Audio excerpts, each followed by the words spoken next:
A few moments later.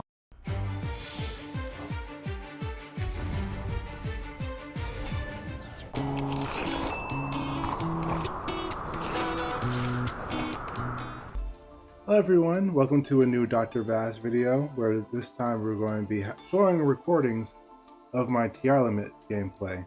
So, Tearlaments is currently the best deck in Yu-Gi-Oh! Master Duel, and that is without a doubt. They are by far the best. Not saying that you can't snag wins from them, it's more that if you go into a tournament or if you want to go to Diamond, this deck will net you the most amount of wins in a row. So my version, just like any version of any deck, has a little bit of spice added to it. So let's go to the deck profile. I have 3 copies of DD Crow just to counter the tier matchup. And also you'll be milling a lot of your opponent's cards, which they essentially might use against you. 1 copy of Herald the Orange Light, just a monster negate, by discarding one of the Earth Fairies. Triple copies of Maxi, because why not? 1 copy of Diviner the Herald, as foolish as any Earth Fairy. We don't run the extra deck fairy because I don't think this deck necessarily needs the extra pop at all times. It does help, but I'd rather have another fusion target. And then we have 2 copies of Tearlaments Merly, because she is one of the, all the Tearlaments are good in their own right, but she's amazing. But she mills on summon, which means that she's the most consistent. Then we have Tearlaments Haveness. So Tearlaments Haveness, when your opponent activates a monster effect, mill the top 3 cards of your deck to the graveyard. So I'm sure that everyone who's watching this video pretty much knows, but for the people who don't know, the way Tearlaments play is that anytime they're sent to the graveyard via card effect, they can activate their effects to fuse from the graveyard using themselves.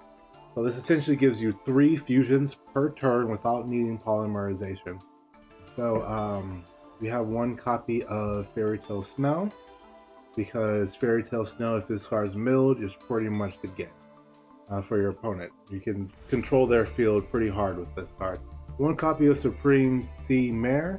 So the reason why we run 1 copy of Supreme Sea Mare instead of triple copy of Rhinoheart is because I ran out of UR points at the time, and this card is a good replacement for Rhinoheart. Then we have 2 copies of Skirin, whose effect honestly is pretty mid, but she fused and she's level 4, which is the reason why we run her in the deck. 1 copy of Rhinoheart. So if Rhinoheart sent to the graveyard via card effect, you can discard 1 Tearlaments card and then summon him, and then on his summon, he can send any Tearlaments from deck to the graveyard. So on your first turn play, typically if you're going first, you want to add Merly to your hand, and the first fusion shall always be done by Haveness, by sending her to the grave.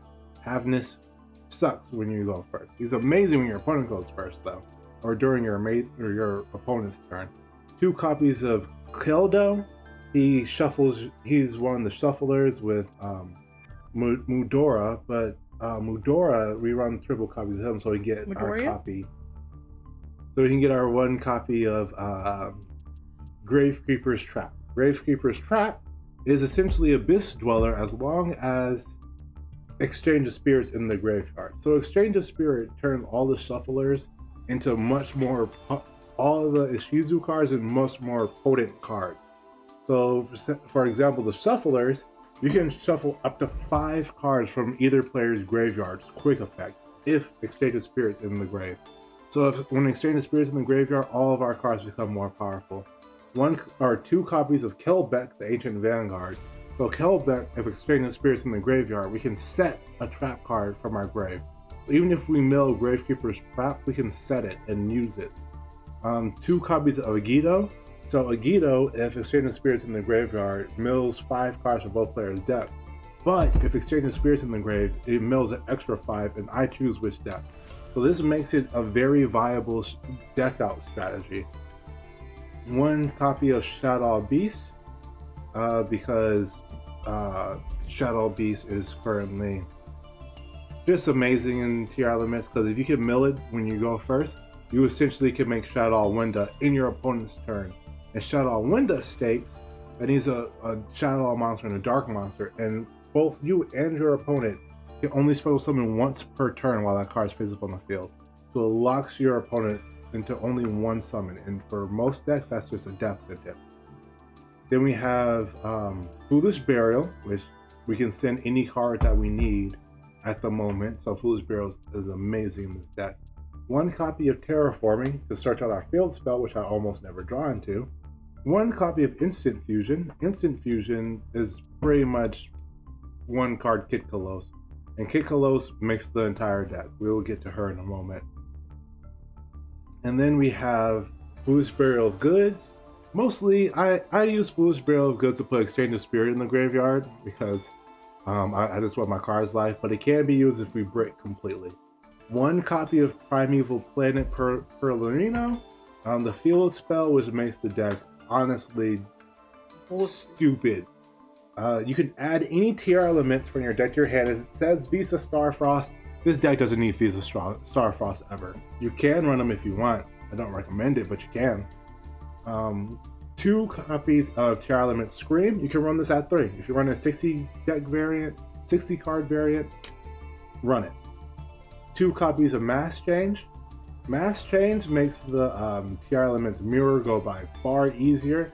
So if you plop this card down, the game is over. As soon as you summon Darklaw and you banish mill your opponent's cards, the game is over. And on top of that, when you activate on one of your Tearlaments cards, you send them to grave via card effect, which means you can fuse off of it.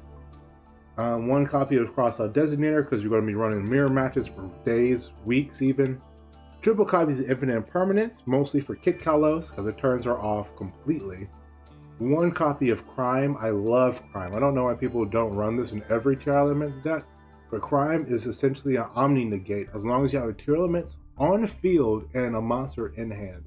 Which in this deck, that's you summon Kid Kalos, you get that. But I don't see why people don't run it. 2 copies of Sulek. So this card is Fiendish Chain. If you control a Tearlaments monster, then you have to send a card from your field to the grave. And if you send for a card effect, you get your fusion effect. And if this card's in the graveyard, via card effect, you can add 1 Tearlaments monster from your deck to your hand. Crime, when it's into the graveyard, you can add 1 of your banished Tearlaments. So if they banish Kid Kalos, you just recycle it. And then Grave Creeper's Trap. That's the main deck. If you want, you can run 1 copy of King of the, I believe it's King of the Swamp. This is monster. Yeah, so you can run 1 copy of King of the Swamp, who lets you add Polymerization to your hand. Because I do run 1 copy of it without him. Honestly speaking, I enjoy running the 1 copy of Polymerization. Because when it's in my hand, I definitely use it in the games that I have it. But if it's not, like, honestly, who cares? Let's get to the extra deck. 1 copy of Mud Dragon the Swamp. 1 copy of El Shadow Window. 1 copy of Kid Kalos. Kid Kalos just needs a Tearlaments and an Aqua type monster. On summon, add any Tearlaments card from your deck to your hand. And then, when this card, you can target 1 monster you control, special summon a Tearlaments monster from your hand or graveyard, and then send that targeted monster to the graveyard, most likely itself. And then when it's into the graveyard, mill the top 5 cards. So you can typically mill 8 cards per turn. 1 copy of Darklaw, because it banishes cards whenever your opponent mills. 1 copy of Predaplant Dragosepelia. Cards busted, you use any of your fusion monsters as material in your grave to recycle them. Tearlaments Rukalos, who so this card needs Kid Kalos as material and 1 Tearlaments monster, which then lets you fuse, or when you fuse the maker, she can negate monster effects as special summon. And if this card's in the graveyard, you can special summon her, if it only via card effect though. Guardian Chimera for the generic fusion with Polymerization engraved. You can actually destroy a lot of your opponent's cards and gain a ton of advantage because Polymerization counts as sending cards to the grave via card effect. Kaleido Heart needs Rhino Heart, and he shuffles cards on the field back to the deck, and he can summon himself once per turn if he's sent to the graveyard. Amazing card. 1 Baron de Fleur. We can make it using Diviner and 1 copy of Abyss Dweller with 1 copy of Time Thief Redoer. These are our rank 4s. Redoer sends cards via card effect for his effect, which is pretty much the only reason why I run him, but I love Redoer. And Abyss Dweller makes you win the Tearlaments mirror. And then Divine Arsenal Zeus is for those games that fusions just ain't gonna cut it. One copy of Dark, so you can bring back Kit Kalos for your opponent. One copy of Sprite Elf lets you summon either Diviner or the level 2 from Grave, the mill 3 cards. The last Underworld Goddess of the Sea to get around any trouble cards that you have issues with. So let's hop into the gameplay. And so this is the game versus in this matchup. I'm going to showcase 2 games to you just to show how powerful Tearlaments are. So this first game, my opponent goes first, and you can already tell that I'm not going to have a fun time. So he sets 4 cards in his turn, and I'm like, okay, cool. I didn't open that great. I opened with essentially 2 copies of Rhino Heart and a copy of DD Crow. So I'm just thinking of how I'm going to play through this, and he, turn 1, flips over Rivalry of the Warlords. Fortunately for me, my deck doesn't really care about Rivalry. And with Fool's Burial of Goods, I can simply just with Fool's Burial of Goods, I can simply send Slowlick and add whatever I miss into my hand. My opponent is playing Eldritch, so I'm automatically thinking, why didn't he summon the Golden Lord activate his trap? So now my entire goal is to fuse as soon as possible and try to kill him while stuck under Rivalry of the Warlord. I purposely play Supreme Sea Mare so I can keep all my cards Aqua, Mill, and then now we're going to summon this Merly and send Kit Kalos to Grave. And off of this, we get to mill 8 cards. And now, from the mill, we mill Killbeck and Agito. And so at this time I was thinking, okay, I'm playing against Eldritch. If I can, and I milled both Grave Creeper's Trap and Exchange of Spirit. So I'm thinking that I can hopefully negate his graveyard, even though we're going to be milling 10 to 15 cards. And I see that my opponent's playing a 40 card deck, and I'm playing a 47 card deck, so I automatically have the advantage. I'm trying to deck them out. So we mill 5, mill another 5, and I set Gravekeeper's Trap, thinking that I can make it before, but unfortunately he's running Zombie World, which, why would he not be running Zombie World? There was a misplay on my part. And now I am kind of Hambo. And he activates Ice Dragon's Mirror. I'm going to negate it. But then I quickly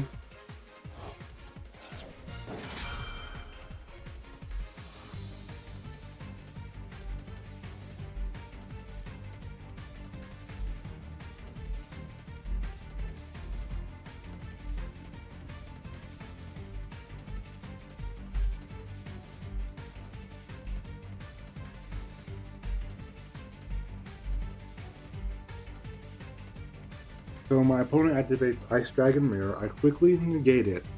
And so now I'm thinking, okay, so I only have a limited amount of ammo now because Rivalry is up with Zombie World. So, and I can't summon anything but zombies, and all my monsters are Aqua in my hand. So I'm essentially locked out of the game unless I top deck a card like. So I simply. So my opponent activated Rivalry of the Warlords on me, and all my cards are zombies, so I cannot fuse, I cannot normal summon anything. And I realize that I'm playing on the back foot right now. So I flip over Gravekeeper's Trap, and my opponent tries to flip the Elixir card on me. I know that if this card resolves, the game is essentially over. But with Gravekeeper's Trap up, now my opponent is playing from a huge disadvantage. He tries to hit me with sending my Gravekeeper's Trap to the grave, which he does succeed in doing because he just top decked Golden Lord. And he tries to activate his trap card. I negate it with Prime, shuffle it back to the deck, and now I reset Gravekeeper's Trap. And he understands how serious this is. He summons Doom King Balderoach, set a few trap cards, And now my goal is to get rid of Doom King and put him in the graveyard as soon as possible.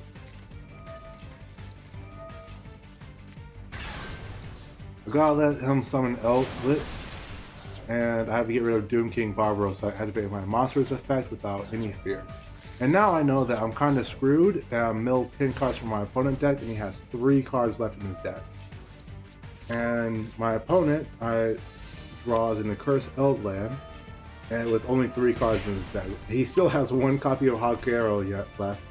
So now I'm just like, okay. I'm going to try to keep home field advantage as best as I can and shuffle back all my good cards. So I know I'm not going to deck out. And I top deck Keldo, which is not a good draw. And I let this resolve. I should not have let this resolve. That was a big oops on my mistake. But if I would have negated it, the game would have been over right there. Now I'm concerned. And my opponent is trying to resummon, activate all his graveyard effects with 0 cards in grave. And my goal right now is just to prevent him getting anything down. Halkero attacks my monster, and I'm freaking out. But I think that his card that he just drew lets him shuffle back 3 cards. I run over Halkero in my turn, and that is the game. My opponent ran out of cards. So many alternate win conditions in this deck. I can beat him down, or I can just simply duck him out. So this game, I'm going to be playing against Drag Unity, and again, he's going to go first. This is all my opponent going first. This is not even me going first. And my hand is looking good, but not like optimal. No hand traps, no nothing. And he activates Dragon's Ravine. It is not a good sign. If you know anything about Dragon Unity, you do not want them to ever activate Dragon's Ravine. Now he's drawing, doing his plays, and I'm just like, okay, I want to activate Happiness now. And with Happiness hitting the board, I milled 3 cards, and I luckily milled a Kelbeck and a Sulek, which lets me add a card from deck to hand and mill 5 cards. So I'm going to add Rhino Heart because my hand's looking pretty stacked. And then I'm going to mill 5, reset a trap, and then fuse. So this is the part where, like, a good Tearlaments player, you can fusion first for Kit Kalos, activate Kit Kalos to send another card to graveyard, and then use her effect to refuse again, or Merly's effect with Shadow Beast to then make your window. So I'm over here just like, there's like, you've lost. And he has another Dragon Ravines in hand, like a true Drag Unity player. And now he does his 1 special summon, and he summons a card that can negate a monster's effect. So I'm like, okay, maybe I'm about to get cooked. And now he's going through with his Drag Unity play. We're just going to put a little bit of fast forward on Drag Unity, because anyone who's ever seen Drag Unity play know that their plays are going to be long and elaborate. This time I'm just thinking, okay, I should have got rid of my Kit Kalos and summon a different card. But how was I supposed to know? He had a second Dragon Ravine in hand. Typically like 2 or 3 of in this deck. So you know, he searched for one of them. How he open with 2? But looking down at my hand, I know that I'm pretty much cruising. Even if he puts on a board of Negates, he has to put down like 4 or 5 Monster Negates and remove my field without sending them to the graveyard, which is a pretty tall order. And something that I learned is Drag Unity can do all of that I just said. Clear out my entire board and even put up a board of Negates too. So Chaos Ruler, our favorite banned TCG card, and he top decks DD Crow off of the 5s. And I'm like, I'm sweating a little bit at this point. I know that I'm essentially cooked. So at this point of the video, I'm just going to fast forward now to the part where he sets his board.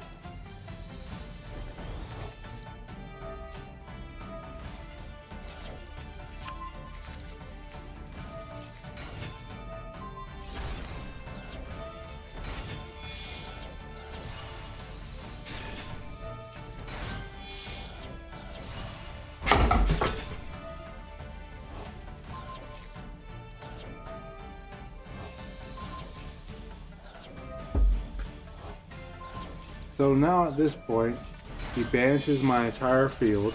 And I'm like, oh great, he summons Borreload Savage Dragon. This card can negate a monster effect. This card can negate any effect.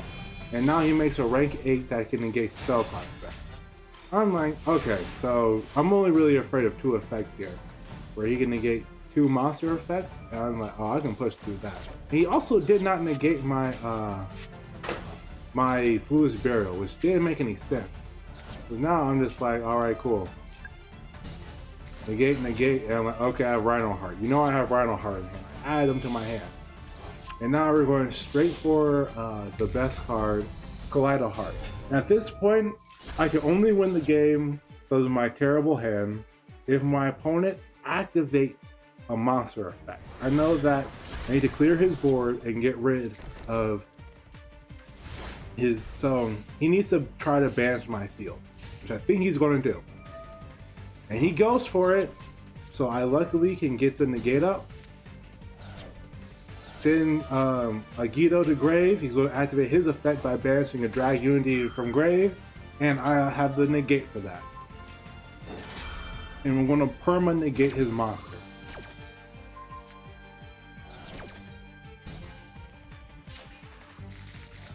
And then we're going to mill, going to resummon Tearlaments, Kaleido Heart, Fuse, mill 5, and at this point I know the game is 100% in my control. I really wanted to get Kit Kalos, but she was banished, and I'm like, okay, it's not the biggest deal. I'm going to reset Crime, so hopefully my opponent tries to send to the graveyard. Kaleido Heart comes out. And then we're going to activate Kaleido Heart's effect. And we're also going to fuse again. I changed my monster to dark, just, I don't know, for the memes. And then Drago Superior hits the board. I reshuffle his card. And then he's going to do some more, Drag Unity. I'm not paying attention to the graveyard. I'm just kind of playing the game. My opponent's trying to bait me to activate. So to activate Dragon's Ravine because I couldn't get rid of it. I couldn't get rid of it. I had to get rid of the monsters. They're a bigger threat. So I needed to keep Kaleido Heart on board to win the game. At that moment, I no longer need Kaleido Heart. And what I want my opponent to do is to try to get rid of Crime. Tearlaments Crime. We'll activate this to re-add a Unity monster, and at this point I realized I want to flip this card face down, but then I take a look. I misplayed by double activating Snow. Just ignore that. And I want to flip this card face down, and then he's going to run over my Kaleido Heart, and his monster is permanently negated, so I'm not really even afraid. I top deck Supreme Sea Mare. This is exactly what I needed. My opponent tries to stop me, and I'm thinking what I can go into, and I come to that conclusion to go for Redoer, attack into his face down that I know the defenses of, and make Zeus. And now with Zeus, I can recycle my my Kit Kalos, because once I do the graveyard, I can recover a banished monster. And I activate Zeus's effect, re-get my Kit Kalos, and now the game is 1000%. I mean, beforehand I was confident, now I know this game is over. Switch Zeus to attack position, run over his card, top deck DD Crow, and now I have a graveyard interruption for a deck that needs their graveyard. He's going to activate Pot of Avarice, and I have the perfect counter, the literal most perfect counter for his Pot of Avarice. Get rid of his level 6, I think is Gatorg. Top deck Mass James. That's not a good top deck, but he's top decking a lot harder than I am at this point in time. And if I draw one Tearlaments, the game is essentially over. But I draw a DD Crow, attack him, and I have Fairy Tale Snow in graveyard. I activate Fairy Tale Snow, banish 7,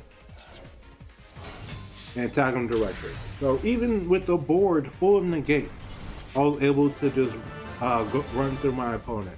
And even if you negated Foolish Burial of Goods, or Foolish Burial, I still had other plays. Sorry about the late Tearlaments video. Please like and subscribe. Go to my Twitch for some more videos, okay? You guys have a great day. Goodbye.